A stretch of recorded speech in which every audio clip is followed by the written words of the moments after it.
Hi, everybody. Welcome to Vintage Books Live. Tonight, we are super excited to have Armin Tolentino with us. He is the Clark County Poet Laureate, and we are just going to chat about poetry and poems, and it'll be fun. I'm super excited about it.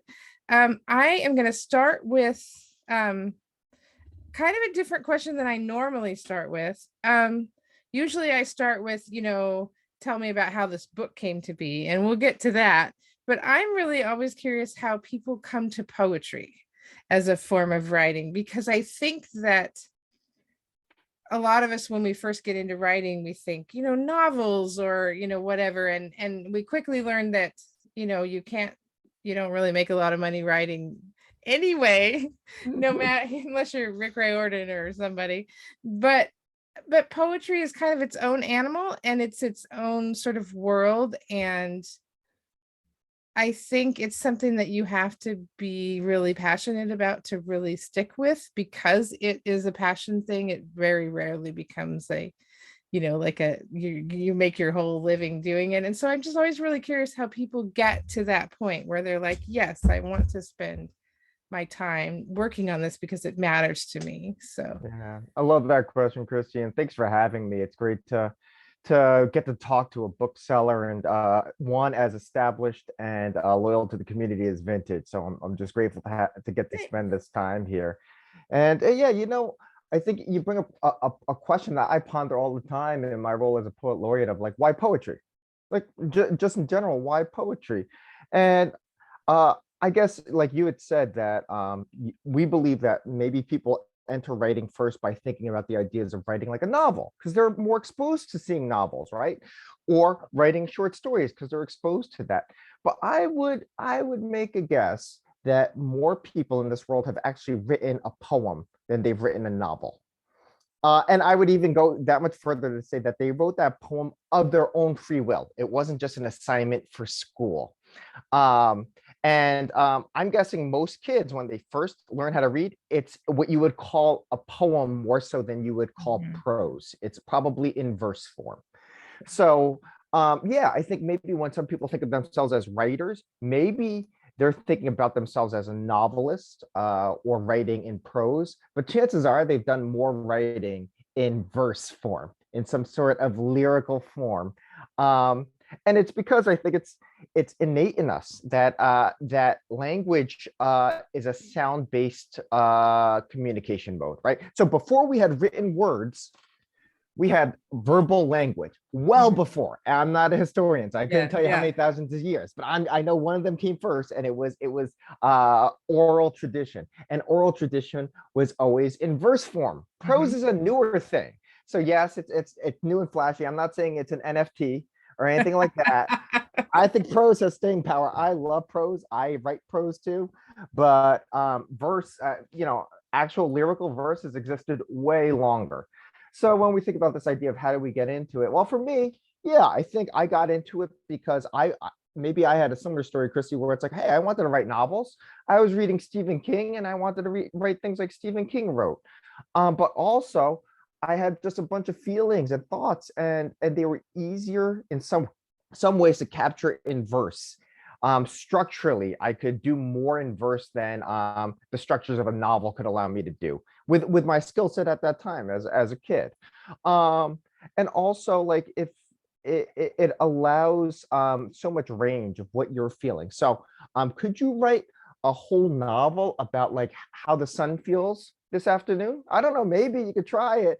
I wouldn't want to be the agent trying to sell 300 pages of that, Yeah, yeah. you know? But you can write a poem about that. And so I think that's a big thing of like, well, I think everyone has written a poem. Like, and it would be fun to do that as far as an experiment of all the folks that come into Vintage and ask them, have you written a poem? And was it of your own free will? Beyond that, though, sometimes we write a poem in the moment because it is one of our most accessible art forms. And we get to a point of saying, hey, I just need to express something. I'm feeling something. I experienced something. I'm processing something. I have an idea. And poetry is one of our most accessible ways of doing that. Why I stuck with it, I think you're right that, though, a lot of poets, you get to a point where if you're calling yourself a poet, you're not doing it for money, right? Yeah. It's not like if you're dabbling in real estate, you're probably trying to make some sort of money. You're not just doing it for the sheer passion of real estate. But if you're doing poetry, it's because it feels in some ways a calling. And I don't want to make it Yeah. sound Yeah. so highfalutin as that. But I think there's a sense that, hey, this is a healing practice. And so for me, I was writing as a kid, but the reason I stuck with it was because it clearly mattered to me in some ways. It helped me in my mental health and processing all the stuff inside of me that I didn't know how to process. And it's still been there for me, even when I'm not as committed as I want to be to it. Even when I abandon it, it never abandons me. That's awesome. No, and I that was extremely fascinating point, because as soon as you said that, I think, oh, you know what? Because a lot of picture books are read, like when we're exposed to stories at the beginning of our lives, a lot of them Yeah. really are verse. And Right. so I was like, oh yeah, that's really true. And also I wrote lots of bad poetry in high school. See, hey, the fact that you wrote it Yeah. is all that matters. Yeah, That's the no, thing. exactly. So that, yeah, it was another point where it's like, you're probably right. Like, especially as a high school where you're trying to process all those teen angst, and, a lot of us probably did that as a way to process. And yeah, yeah. Absolutely. So Clark County Laureate, and am I right did they like add to the term because of COVID? I can't remember. I don't know if there's anything straight up official, but I have been willing to do, it's a 2-year term. Yeah, yeah. And the wonderful people at the Clark County Arts Commission are the folks, along with the partnership of Artstra, which is the nonprofit advocacy entity within the county. They work together to sponsor this position. It's a 2-year position. Laureateship should never be a forever thing. Yeah, The yeah, intent yeah. is to have people come, but because of COVID and all the disruptions of that, I said I would definitely be willing to do another year. As feels helpful to the Yeah, community. yeah, And yeah. I'm grateful that people are willing to have me around for another year. I know there's more Yeah. Oh, stuff that that's we all want to awesome. accomplish. So tell me a little bit about, like, we hear that, we're like, oh, that's so awesome and yay, but what in Clark County does that mean? Like, what role does that play in Clark County? Yeah, in all forms of poet laureateships, it's being an ambassador for poetry, right, within the community. How that can look can be in so many varied ways. My efforts thus far have been in creating writing workshops and communities where people can get together and write in a space that feels non-judgmental, feels supportive, and feels really, I hope, full of fun and play. People put a lot of pressure on themselves when they think about this Yeah. idea of writing, and let alone writing, but writing in front of other people, writing in Yeah. front of other people and sharing that stuff Yeah. can feel like a lot of pressure. And Yeah. I want to take the stress of that down, where it's like, you know what, we are so lucky that you're a writer as well, right, Christy? And Yes. like we've chosen, or this art form chose us, I don't know, but we chose one of the most cost-effective art forms out there. Imagine if we were like carving marble, how Yeah. Yeah. expensive and Exactly. messy that would be in the house. And it's like, wow, I don't know, we just have words. And so let's, and there, we couldn't even exhaust all of these words. So let's, why not have some fun and allow ourselves the insouciance of just putting words down and feel the value of that. And so like you're saying, like, wait, I don't think it's any surprise that reading poetry isn't a huge thing, perhaps in adulthood, the Yeah. way that, say, listening to music or watching movies is a pretty common thing, I think, for Yeah. adults. Reading poetry may not be a thing that most adults in Clark County, or I don't know the percentage, are engaging in frequently. But I think if we first start accessing the power to write, we can open up that doorway to read. Yeah. And I Yeah. think both those things are so critical. And I think that's where us understanding each other better, creating empathy, creating shared understanding happens through reading and writing. Yeah. And so I've been putting in a lot of effort in creating different types of writing workshops within our community. One has been in partnership with Cascades Presbyterian Church. They're a wonderful church in Vancouver that just opened their doors to us to say, hey, please do a writing workshop here for anyone in our community. It doesn't have, it's not for their parishioners Yeah. Yeah. specifically, but some of their parishioners do participate. And it's just a generative space. We spend 2 hours. It's called Seedlings. And the next one is July, I don't know, 23rd, something like that. I should have a calendar up here. Saturday. But we we just get together and we just spend that time writing and creating new work that I think first, it probably has value in the moment just to write. Yeah. I think of that like the practice of meditation. What's the goal of meditation? Nothing. You're just doing it. The goal is doing it, and you did it, and great. And I think writing has that value too. If you want to now take that writing that you made in the moment and you want to hone it and shape it and build it into something, that's also a possibility. And I want that doorway to always feel possible to people. So I've been doing writing workshops as sort of an open drop-in kind of thing for folks at Cascades Presbyterian. I've been working with a grassroots LGBTQ organization called Summer of Pride Clark County, doing writing workshops specifically with them. Knowing that it's so critical for us to create, I think, affinity groups and communities where those who have been most marginalized can feel like they're in a community where people understand them, and when they write with each other, there isn't the risk of the microaggressions that might happen in other spaces.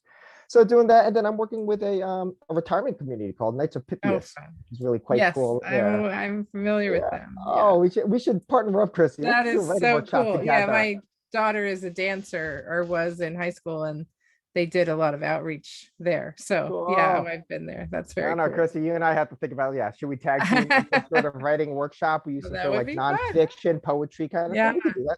Yeah. Well, actually, you made the comment about language. And so I wonder, it's a good segue for my next question, but first, if you could read the first poem in the book. And I was going to say the book that is in the bookstore right now of Armin's is We Meant to Bring It Home Alive, and it's a poetry collection. And don't let me forget to ask you about the illustrations later, but I don't want to lose the segue of language. So if you could read the first poem from that collection, I'd really appreciate it. Yeah, happy to. The first poem in this is called Dragon Scrimshaw. And so this form is called a sestina. If you're familiar with poems, a sestina is a poem where there's a lot of repeating words. And one of the repeating words is Scrimshaw. And if you're unfamiliar with Scrimshaw, it's the ancient, well, I guess people still do it now, but it's this mariner's art form of taking whale bones and carving them, because you're out to sea and you don't have Wi-Fi out there. So you're like, what am I going to do with my time? And so you just, take whale bones and start carving into them. So this poem is about a whaler lost at sea. Dragon Scrimshaw. We meant to bring it home alive. The dragon we found writhing on the ice fields of the Arctic Sea, stranded by its shattered wing, fixed its helpless weight to the ship's side and offered it our rationed meat. Try as we did to rinse its yellow eyes of salt, still it died. One harpooner plucked a tooth to Scrimshaw. Captain found out about the thieving Scrimshander, lashed his legs 7 times, screaming that a dead dragon was still worth more than 1,000 barrels of oil. The salt would preserve it. But we begged to cut it loose, let it sink into the sea. Too heavy to tow, and sharks were nipping chunks of meat from its belly. But Captain said the corpse would pay its weight in gold. We sailed a slow route home, the extra weight a burden. Without wailing, killed time with smoke, and Scrimshaw dreamt of women soaked in syrup and wine who would meet us at port. In spring, we crossed Cancer, and skies erupted as if the dragon had breathed its doomed flames into the thunderclaps. The sea churned black beneath us. The storm waged an assault, the deck punished with rain until each man was swallowed by salt water or stabbed by screws of lightning, except me.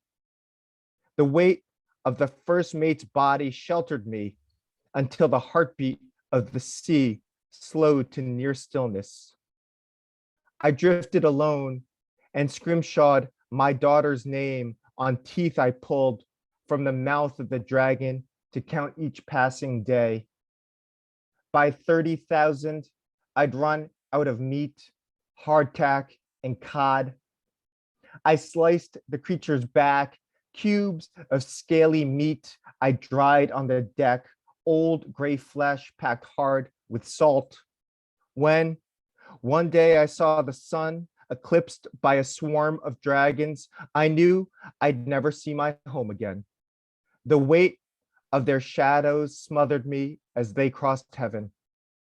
I scrimshawed my questions to God on vertebrae as I drifted a borderless sea. I've tossed out the spyglass because I know what I'll see. Blue on blue horizon where sky and water meet. I've burnt the sails for soot to color my scrimshaw. I never seem to run out of bones. I drink buckets of salt water, but I never seem to run out of life. I wait for nothing, and nothing comes as centuries drag on. I love that so much. And you stole my next question a little bit because I had to look up the word scrimshaw. Oh yeah.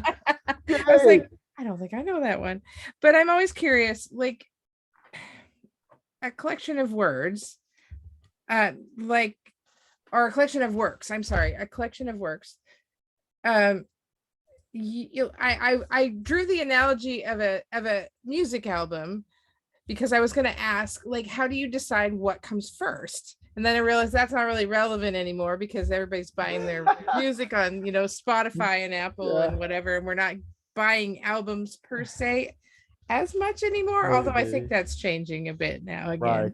But so how do you choose in a collection of poems what set of images and language you want the person to read first, assuming they're a person that actually reads from the beginning to the end?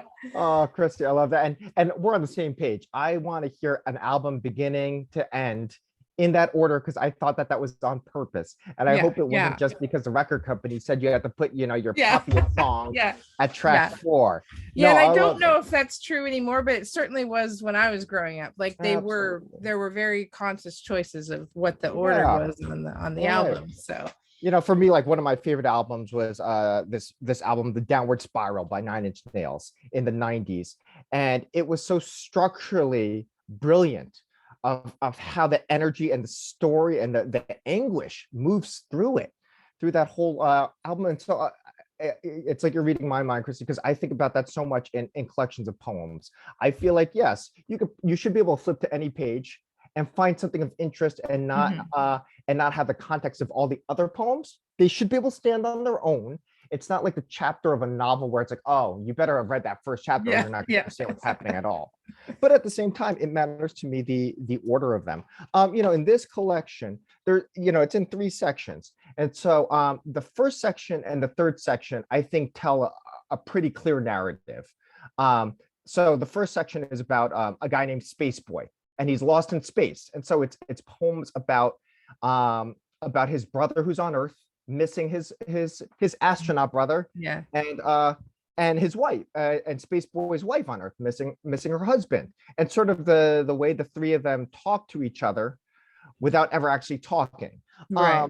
So for me, structurally, it felt very much that I want to see some of the chronology of, well, how does time pass for them, because time is going to pass very differently for them.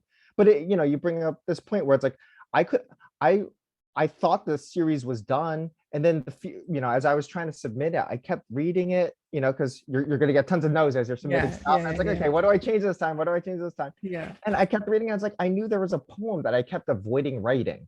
Like, so I knew it wasn't done because there was still a poem that spoke to what Spaceboy as a character was like when he was a child. And it happens later in that series, but that was really important for me to have in there. And I'm glad that I forced myself to write that piece because that was critical to the order. I needed something that spoke back to the beginning. So I think from that perspective, I thought it was important for me to order wise was, yes, there's some chronological narrative, but some of it was that resonance of how do I speak back to the beginning. And in this first section, there's a poem that speaks back to that dragon, right? So I like sort of the mirroring of that because it made me think of this idea of returning home, going out, expanding, and then coming back. Yeah. Well, what I thought was really interesting about it was like the 3 sections. I will admit, I have to admit for purposes of the audience that I haven't had the chance to read, all of them in order, Word. but I've like looked through each of the sections to kind of get a feel for it. And I think what's interesting about the first poem is there's aspects of each of the sections in the first poem, at Yeah. some level, but not necessarily overtly, but it does kind of throw an umbrella over the whole thing, which I think Oh, was really interesting. thank And you. and then coming back up on the comment that you made earlier about language, I was gonna just ask, like, what's your process or a piece of your process for like figuring out, because I think what's interesting to me about the difference between prose and poetry is that it's not that words are cheap in prose. Like, you still want the words to fit together in a way that it says what you want to say in the way that you want to say it. And because I write for kids and often write for young kids, like young, readers that are 300 words long, like I also have to think at some level of what words matter, what words belong. But usually it's more reading level related instead of like word choice for aesthetic reasons. But I think you get to poetry and that's distilled down even more.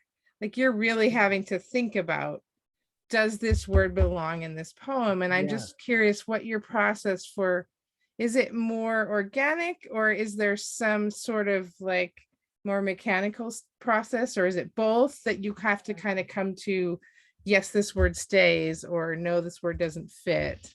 Right. And I think my signal lost you for a second Yeah, there. I You were think just it did. asking, but you were I got the question, this idea of like how do we do word choice? Because if I was hearing you right, like it's not like we use different words in poetry than prose necessarily. You Yeah, know, yeah, if you look, it's not like when you read most contemporary poetry books, it's not like, wow, that is a really complicated word yeah, I've yeah, never yeah, heard of before. And it's actually more likely in prose that you'll have sort of larger words. yeah, yeah, So poetry is populated by a vocabulary that I think most of us are pretty familiar with, or it's something it's easy to look up, like the word yeah, scrimshaw. yeah, Your yeah, first Google hit will tell you what that thing is, right? yeah, Word choice, I think it very much starts organically for me, where I do a lot of free writing. So, I will do exercises for myself of like, okay, use an app for a random word generator, pick 3 words and see what happens. And I think it's really important to keep trying to write around or towards a word, even if it's not a word you're excited about,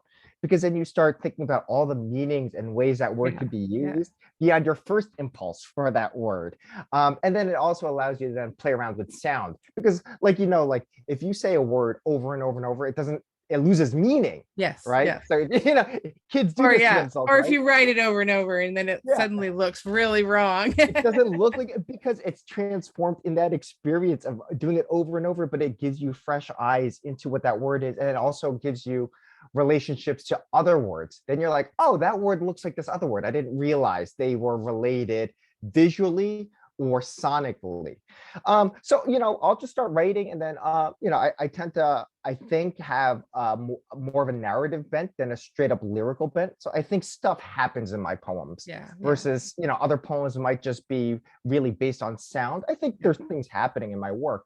But once I have that idea of like, well, what is happening? What is the image? What is the action in this piece? Then the shaping could very well be, am I using a specific form? So like that first yeah, poem that I read, I wanted to do this form.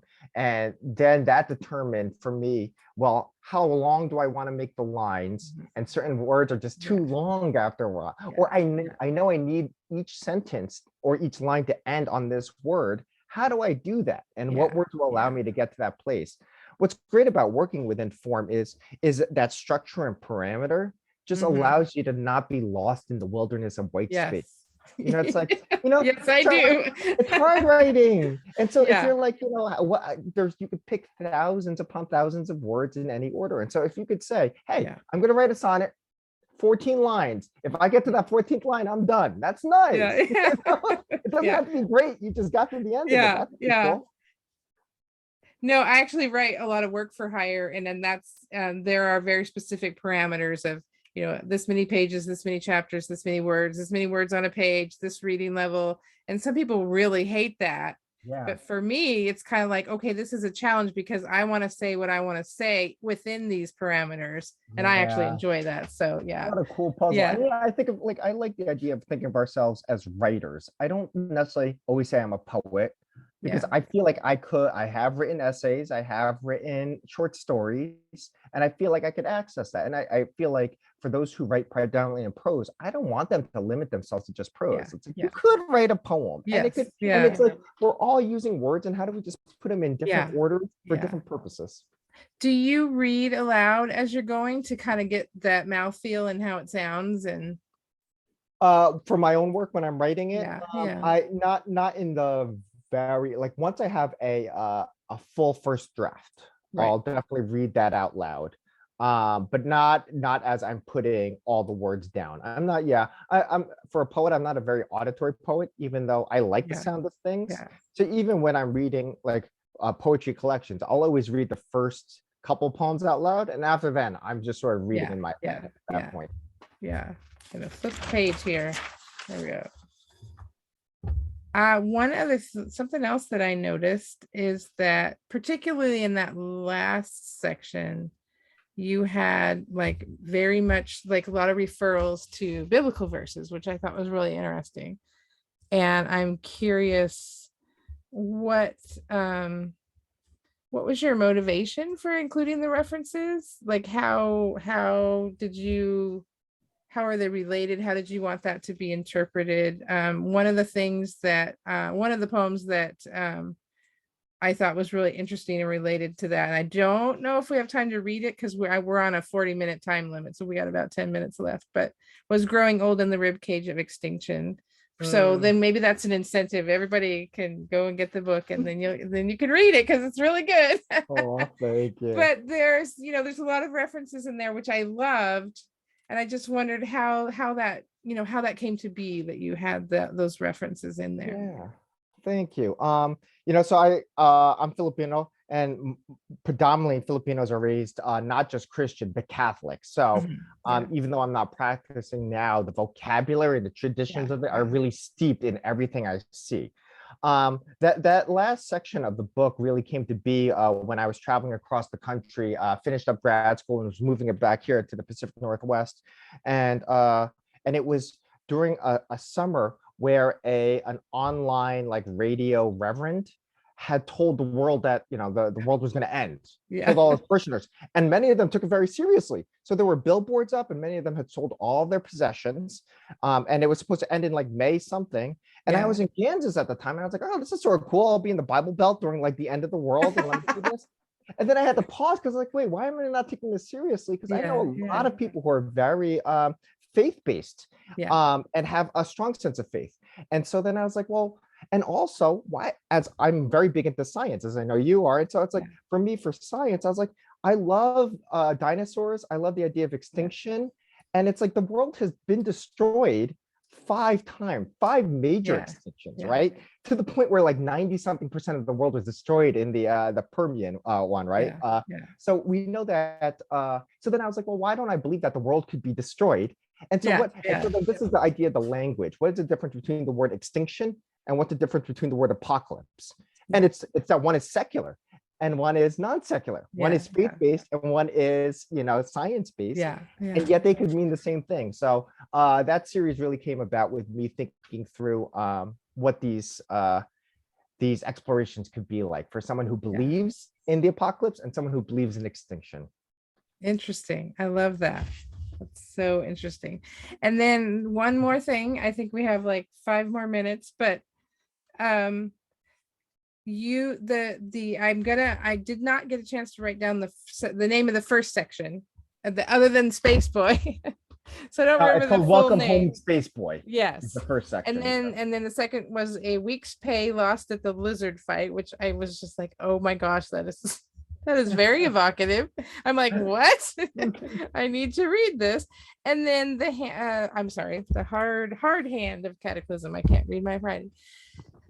The other thing that I thought was really fascinating is while that first poem really does like have a piece of each one of them in it, like they don't necessarily seem to sort of hang together in a way. Like if you just Right. read the titles, you're kind of like, okay. So Yeah. I'm curious, like for you, like what is the through themes, narratives, or whatever, like why did you choose to put these all in a single collection? What Yeah. about them feels like they belong together, even Right. though the themes might seem to be disparate?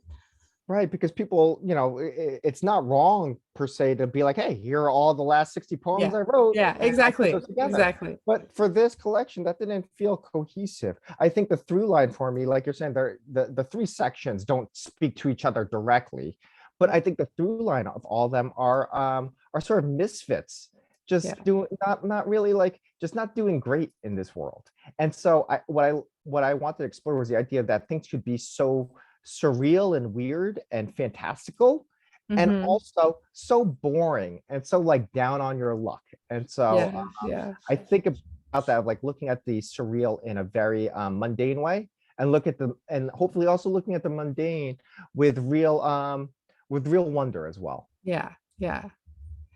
So, oh, I was gonna shoot. It was right Illustration, you want there. to ask about illustrations? Oh, yes, yes, yes. Thank you. I was like, it was right there the whole time. Uh, Then it was gone.